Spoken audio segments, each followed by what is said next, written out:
Et parmi les potentiels d'emploi ici au village des recruteurs de Nantes pour cette deuxième édition, c'est un secteur dont on parle beaucoup, hein, la fibre, le déploiement de la fibre optique. Bonjour Sadio Dembélé.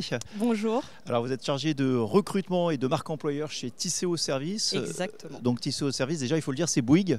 Oui. Puisque je parlais de fibre. Qu'est-ce que vous recherchez aujourd'hui comme profil ici? Alors, actuellement, on recherche des profils de techniciens fibre optique. Donc, nous, on fait de la D3. Une fois que le réseau a été déployé, nous, on fait le raccordement entre le déploiement du réseau jusqu'à chez nos clients qui sont notamment du grand public. Donc, on recherche des Donc profils la D3, c'est la dernière étape jusqu'au raccordement de l'habitation notamment. Exactement, c'est ça.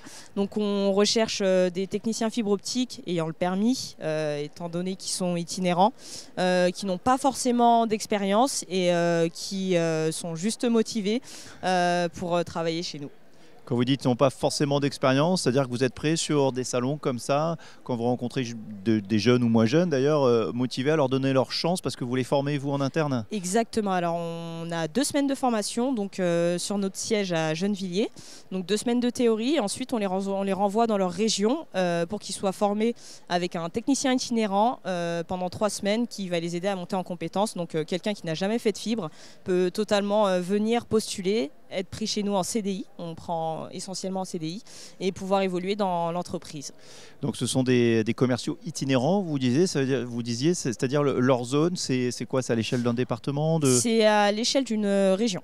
Donc on va avoir plusieurs régions différentes, donc NO Nord-Est, NO Nord-Est, pardon, Noé Nord-Est, Île-de-France, SO qui va englober Bordeaux-Toulouse, MED qui va englober Vitrolles et CTA qui est la région lyonnaise.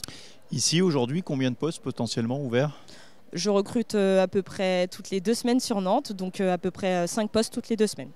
Ce sont des profils qui sont difficiles à capter? Oui, très compliqué. Le bassin de l'emploi est compliqué à Nantes, c'est le plein emploi, donc on peut débaucher, parfois ça arrive, mais c'est vrai que c'est des profils assez volatiles aussi, donc c'est très compliqué.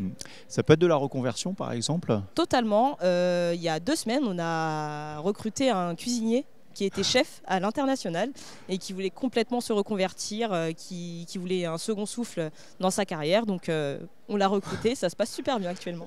Un événement comme ici, comme un salon de l'emploi, un village des recruteurs, c'est peut-être la bonne manière de capter ces gens-là parce que ce n'est pas forcément quelque chose auquel on pense, la fibre, le marché de la fibre. Oui, c'est vrai que moi-même, avant d'intégrer Tisséo, je ne m'intéressais pas forcément à la fibre.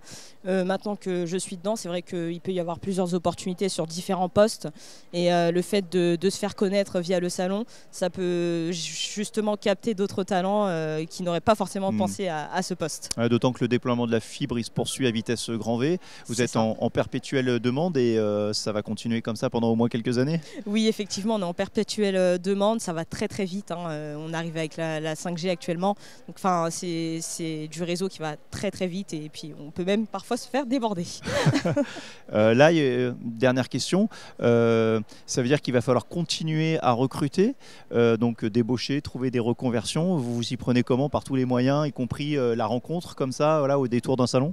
Ça peut être le salon, ça peut être des forums avec des écoles, des partenariats écoles, ça peut être de la chasse sur les job boards, ça peut être aussi de la communication sur les réseaux sociaux. On essaie de développer plusieurs canaux de recrutement pour pouvoir mutualiser nos recherches. Eh bien, merci beaucoup et bonne journée, bonne recherche ici au village des recruteurs de Nantes pour cette deuxième édition.